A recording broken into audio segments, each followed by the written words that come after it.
నమస్తే welcome to our channel నేను మిషాల్ని AP deputy CM Pavan Kalyan గారికి ఈ మధ్య కాలంలో ఆరోగ్య పరిస్థితి బాగలేక సడన్ గా అస్వస్థతకి గురైతే హాస్పిటల్కి వెళ్ళారు. అక్కడ శస్త్రచికిత్స జరిగింది, సర్జరీ కూడా జరిగింది. మరి ముఖ్యంగా ఇంకా జనసేన నాయకులు కావచ్చు, కార్యకర్తలు కావచ్చు, అందరూ పూజలు చేసుకుంటూ తను త్వరగా కోలుకోవాలని అందరూ ప్రార్థన అయితే చేస్తున్నారు. మరి ముఖ్యంగా ప్రధాని నరేంద్ర మోడీ గారు, ఇట్లా లోకేష్ గారు, ముఖ్యమంత్రి సీఎం చంద్రబాబు నాయుడు గారు అందరూ కూడా త్వరగా కోలుకొని బయటికి రావాలని అందరూ కోరుతూ ఉన్నారు. మరి ముఖ్యంగా చూసుకుంటే ఈ రోజైతే వైఎస్ విజయమ్మ గారు బర్త్డే విశేష ట్విట్టర్లో మంత్రి నారా లోకేష్ గారు విశేష తెలియజేశారు. ఇది తండ్రి దగ్గర తనయుడు అనిపించుకుంటూ లోకేష్ గారు ముందుకెళ్తున్న సందర్భంలో ఇటు వైసీపీ నేతలైతే నెగిటివ్ కామెంట్లు అయితే చేస్తున్నారు. దీని మీద పూర్తిగా విశ్లేషించడానికి మనతో పాటు స్టూడియోలో ఉన్నారు జనసేన సీనియర్ నాయకులు శ్రీరామ్ గారు అయితే ఉన్నారు మనతో పాటు. ఈ విషయాలన్నీ తెలుసుకునే ప్రయత్నం అయితే చేద్దాం. నమస్కారం సార్. నమస్తే అండి సార్. ముఖ్యంగా జనసేన నాయకులైతే ప్రతి ఒక్కరు కోరుకుంటుంది పవన్ కళ్యాణ్ గారు త్వరగా కోలుకొని ప్రజల్లోకి రావాలని ప్రార్థనలు అయితే పూజలు చేస్తున్నారు. మరి ముఖ్యంగా చూసుకుంటే ఇటు లోకేష్ గారు వైఎస్ విజయమ్మ గారికి అయితే ట్వీట్ చేశారు, విశేష తెలియజేస్తూ బర్త్డే విశేష. అయితే ఈ బర్త్డే విశేషని ఇప్పుడు వైసీపీ వాళ్ళైతే నెగిటివ్గా తీస్తున్నారు. ఇటు మన తెలుగుదేశం పార్టీ కార్యకర్తలు వాళ్ళైతే చాలా సంతోషంగా తండ్రి దగ్గర తనయుడు అనిపించుకుంటున్నారు అంటూ ఒక పక్క సంతోషంగా, ఒక పక్క ఇటు నెగిటివ్గా వాళ్ళు చూస్తున్నారు. ఈ కామెంట్లను ఎలా చూడాలి సార్, మీరేం చెప్తారు దీని గురించి? ముందుగా కళ్యాణ్ గారు దానికోసం కళ్యాణ్ గారు వెరీ అన్ఫార్చునేట్లీ సో చిన్న అస్వస్థత రావటం వల్ల ఇమ్మీడియట్గా ఆయన ఎవరైతే పర్సనల్ ఫ్యామిలీ డాక్టర్స్ ఉంటారో వాళ్ళ సజెషన్ మేరకు ఇమ్మీడియట్గా అన్ని ప్రోగ్రామ్స్ క్యాన్సిల్ చేసుకుని ఒకటి వెళ్ళి చిన్న ఒక ముక్కుకి శస్త్రచికిత్స జరిగింది. కాకపోతే ఆయనకున్న కోట్లాది మంది అభిమానులు స్టేట్లో అవ్వచ్చు, ఉభయ రాష్ట్రాలు అవ్వచ్చు, ఇండియాలో అవ్వచ్చు, బయట కంట్రీస్లో అందరూ కూడా చాలా చాలా ఆదుర్దా పడిపోయారు. సో తద్వారా ఏం చేస్తారు, మనకి ఇప్పుడు ఆపజరితే ఏమో దేవుడికే కదా మొక్కునేది. సో అందువల్ల ఏంటంటే అందరూ ఇంక్లూడింగ్ ఎనీ పిఠాపురం, కాకినాడ, ఎక్కడైనా సరే ప్రతి చోట కూడా ప్రత్యేక పూజ నిర్వహించి ఆయన ఆరోగ్యంగా తొందరగా కోలుకుని రావాలని, మళ్ళీ తన కార్యక్రమాల్లో రాజకీయ కార్యక్రమాలు, రాష్ట్ర కార్యక్రమం పాల్గొనాలని, ఈవెన్ డాక్టర్స్ కూడా చెప్పారు కంగారు ఏం లేదు, జస్ట్ ఒక 10 daysలో ఆయన బ్యాక్ వస్తారు. చిరంజీవి గారు కూడా సో ప్రాపర్గా అప్డేట్ ఇచ్చారు, అంత ధైర్యం నింపడానికి ప్రాపర్గా అప్డేట్ ఇచ్చారు. ప్రధాని మోదీ గారితో స్వయంగా కాల్ చేశారు, ట్వీట్ చేయటమే కాదు.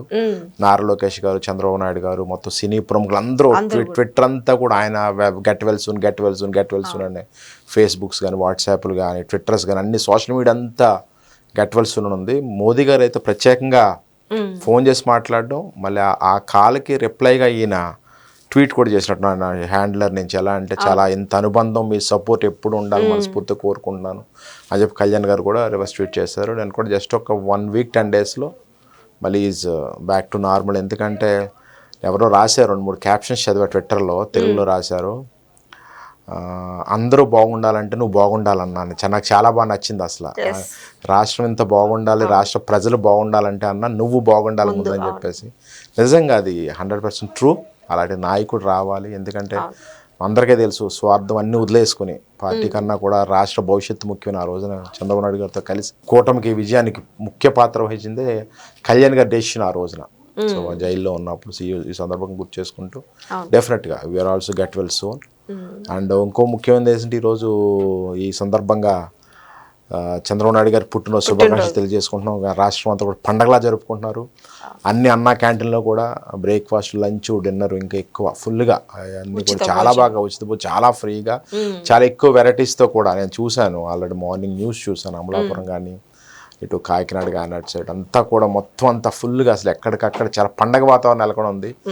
రక్తదాన శిబిరాలు పెట్టారు, మార్నింగ్ నుంచి ఫాలో అవుతూ ఉన్నాను. సో ఈ సందర్భంగా శుభాకాంక్షలు తెలియజేసుకుంటూ, అంటే నా పర్సనల్గా కొంత చెప్పాల్సింది ఏంటంటే, I was one of the biggest advantage తీసుకున్న వ్యక్తిని చంద్రబాబు నాయుడు 2000 సంవత్సరంలో ఐటీలో జాబ్ వచ్చిన మూమెంట్లో హైదరాబాద్ నేను స్వయంగా కొన్ని లక్షలాది మంది అప్పుడు ఉపాధి పొందితే దాంట్లో నేను ఒకడిని, ఓపెన్గా చెప్పాలంటే, విత్ రెస్పెక్ట్ పాలిటిక్స్.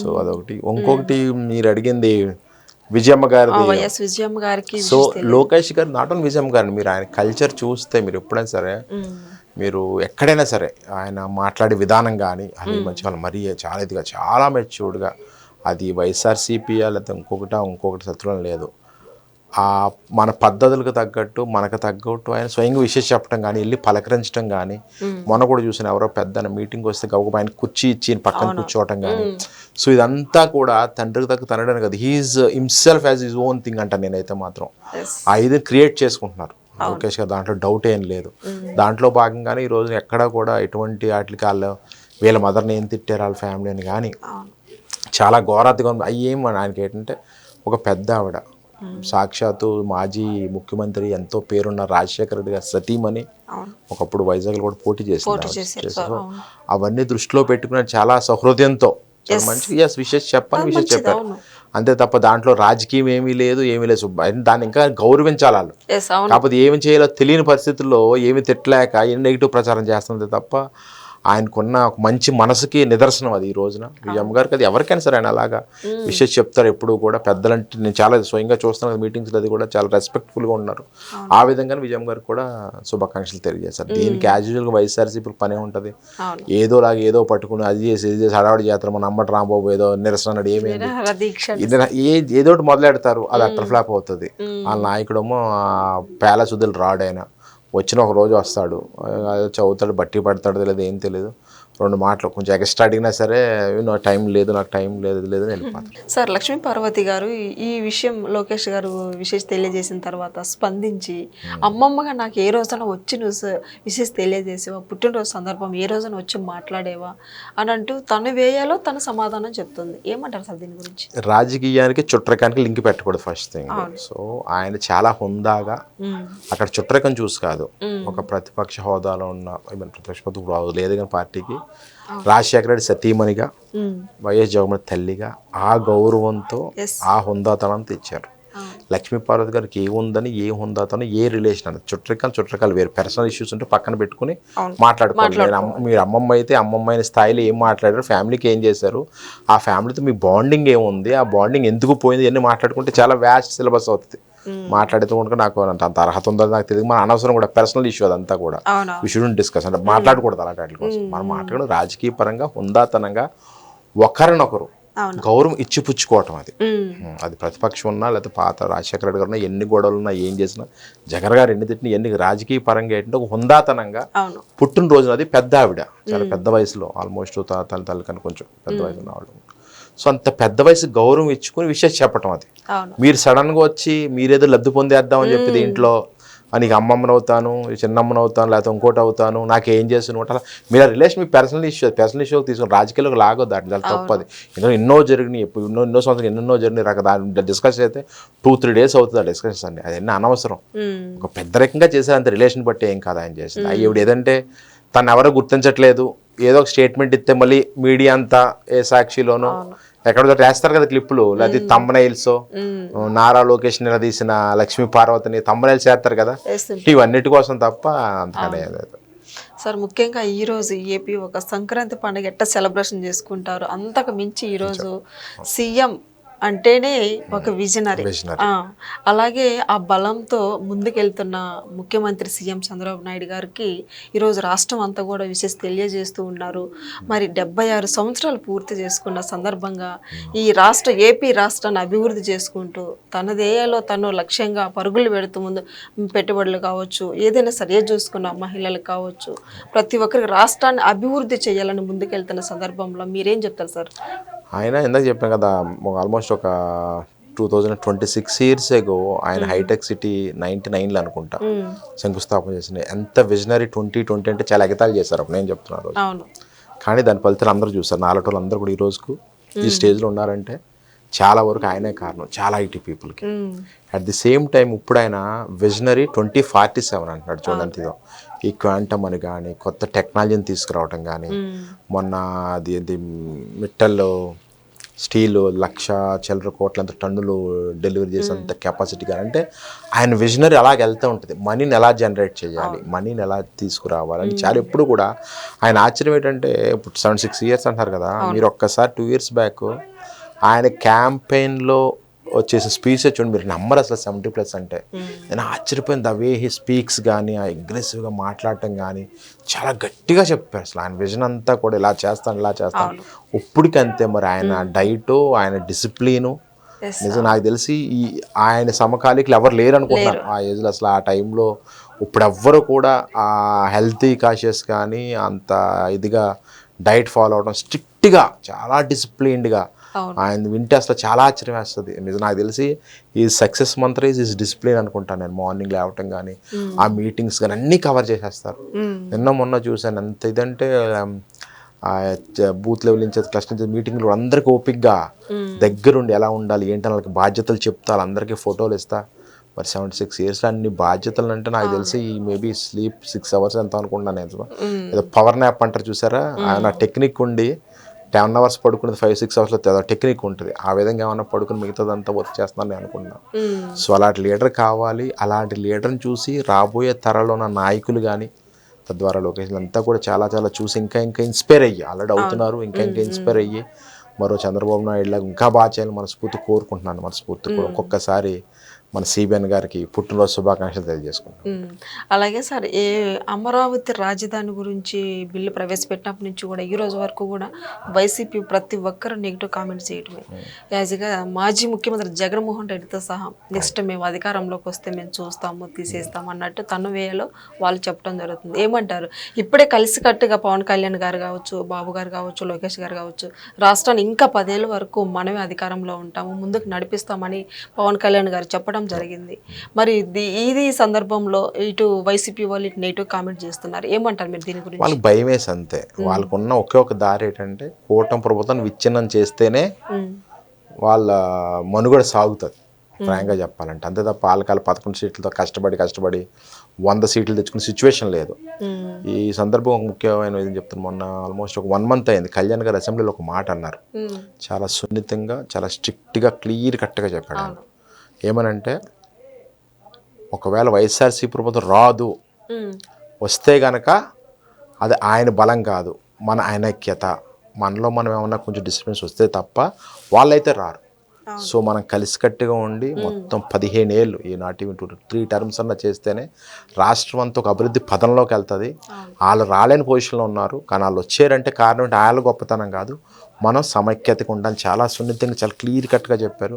అది 100% కరెక్ట్, దాంట్లో డౌటే లేదు. ఎందుకంటే నేను పర్సనల్గా ఇక్కడ చెప్పదలుచుకున్నది ఏంటంటే చాలా హై లెవెల్ స్ట్రక్చర్లో సీఎం గారు, డిప్యూటీ సీఎం గారు, లోకేష్ బాబు కానీ మంత్రులు బాగానే అందరికీ చాలా కోఆర్డినేషన్ చాలా బాగుంది. మీరు ఎక్కడన్నా చూడండి, ఎక్కడ కూడా చిన్న మిస్కమ్యూనికేషన్ కానీ రాదు.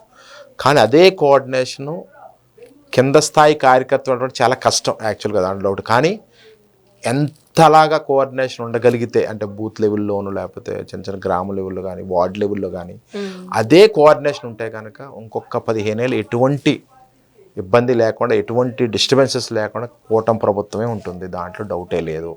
పైన పెద్ద నాయకులు సీఎం, డిప్యూటీ సీఎం, లోకేష్ వాళ్ళు ఏదైతే స్ట్రక్చర్లో కలిసిమెలిసి కోఆర్డినేషన్ వర్క్ చేస్తున్నారో అదే స్థాయి కింద స్థాయిలో ఉంటే మాత్రం డెఫినెట్గా 15 ఏళ్ళ పాటు కూటమి డోకా లేదండి, దాంట్లో ఎటువంటి పరిస్థితి. ఇంకా అమరావతి గెజిట్ అంటారా, ఆయన ఏదో ఆయన తెలియకుండా రాజ్యాంగం కూడా తెలియకుండా గెజిట్ని మార్చేస్తాను, అది చేస్తాను ఇచ్చేస్తానంటే అదొక మాయ చేస్తున్నాడు అంతే. నేను అసలు అది మరి బాగా ట్రోల్ అయిపోయారు. అది అసలు అంత స్థాయి ఎక్స్సీఎం ఎక్స్ఎంపీ ఆ మాత్రం అన్నీ తెలిసి కూడా అంత దారుణంగా.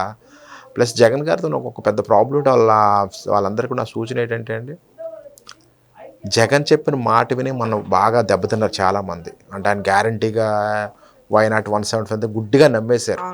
చాలామంది నాయకులు గుడ్డిగా నమ్మి దెబ్బతిన్నారు. బయటకు వద్దామని కూడా రాలేకపోయారు. ఎదిరిందాం, తప్పు జరుగుతుంది ఎక్కడ చెప్దాం అనుకున్న వాళ్ళు రాలేకపోయారు. ఇంకోటి ఏంటంటే ఎలక్షన్ అయిన తర్వాత కూడా చాలా ధీమాగా లేదు మనకు 160 వస్తుంది సార్, చాలామంది తెలియక బెట్టింగ్ లేసి నాశనం అయిపోయిన వాళ్ళు చాలామంది ఉన్నారు. ఈ రోజుకి అదే వాతావరణం అంటే అదే వాతావరణం ఇది సెన్స్ ఆఫ్ ఏంటంటే ఆయన మాటను గుడ్డిగా నమ్ముతున్నారు. ఎంత 3 సంవత్సరాలు కళ్ళు మూసుకోండి, 2 సంవత్సరాలు కళ్ళు మూసుకోండి అంటే వీళ్ళంతా ఊహల్లో ఉన్నారు. కానీ డెఫినెట్గా దెబ్బతింటారు. మీరు ఆలోచించుకున్న నాయకులు కూడా చెప్పిన వైఎస్ఆర్ నాయకులు కానీ ఎవరికైనా సరే, ఇక్కడ ఇంత మంచిగా ఇన్ఫ్రాస్ట్రక్చర్ డెవలప్ చేస్తా, సెంట్రల్ అంత ఫండింగ్ ఇస్తా, ప్రజలకి ఇంకా పెన్షన్ కానీ హౌసింగ్ లోన్లు కానీ సదరన్ స్లాట్స్ కానీ వికలాంగుల పెన్షన్లు విధవరాల పెన్షన్లు కానీ రోడ్లు కానీ వాటర్ కానీ ఇవన్నీ కనుక 2-3 yearsలో కంప్లీట్ చేస్తున్నారు. చాలా వరకు ఒక 50% అయినాయి. లేదా డిఎస్సి జాబ్స్ క్రియేషన్ కానీ ఇలా చాలా బేసికల్గా మేనిఫెస్టోలో పెట్టిన సూపర్ 6 కానీ ఇవన్నీ కానీ చేస్తూ వెళ్తున్నప్పుడు 21-22 months అయింది. ఇప్పటికి జూన్ 24 months అవుతుంది. సో 24 monthsలో ఎంత చేశారు, నెక్స్ట్ 24 to 36 months ఎంత చేస్తారో ఊహించుకుని మీరు రియలిస్టిక్గా చాలా ప్రాక్టికల్గా ఆలోచించితే మాత్రం డెఫినెట్గా మీరు జగన్ మాట నమ్మరు. దాంట్లో డౌటే లేదు. మీరు క్వశ్చన్ చేసుకోండి, మనం జగన్ మాట ఎందుకు నమ్మాలి, మన 150 ఎందుకు వస్తాయి, 3 సంవత్సరాలు కళ్ళు మూసుకొని మన ప్రభుత్వం ఎందుకు వస్తుంది, ఆయన మాట నమ్మకుండా మీరు గ్రౌండ్ రియాలిటీ చూడండి. మీ నియోజకవర్గంలో మీరు కూర్చోండి మనస్ఫూర్తిగా పెన్న పేపర్ పెట్టి, గత 5 సంవత్సరాలు మనం ఏం చేసాము, ఈ 24 నెలలు ఏం జరిగింది, రాబోయే 24 ఏం జరగబోతుంది జస్ట్ అట్లీస్ట్ అసలు జగన్ చెప్పిన దీనికి పొందుతుండదు. వాళ్ళు రియలైజ్ అయిపోతారు అప్పుడు.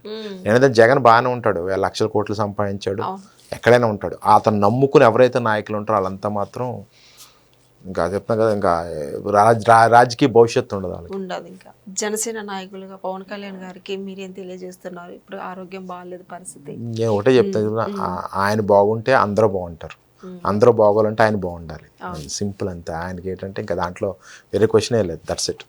రాష్ట్రం బాగుండాలంటే ఆయన బాగుండాలి. కాబట్టి ఎప్పుడు ఆరోగ్యంతో ఉండాలి. ఎక్కువ స్ట్రెస్ తీసుకోకుండా బాగా చేసుకోవాలి మనస్ఫూర్తి కోరుకుంటున్నాను. Thank you sir.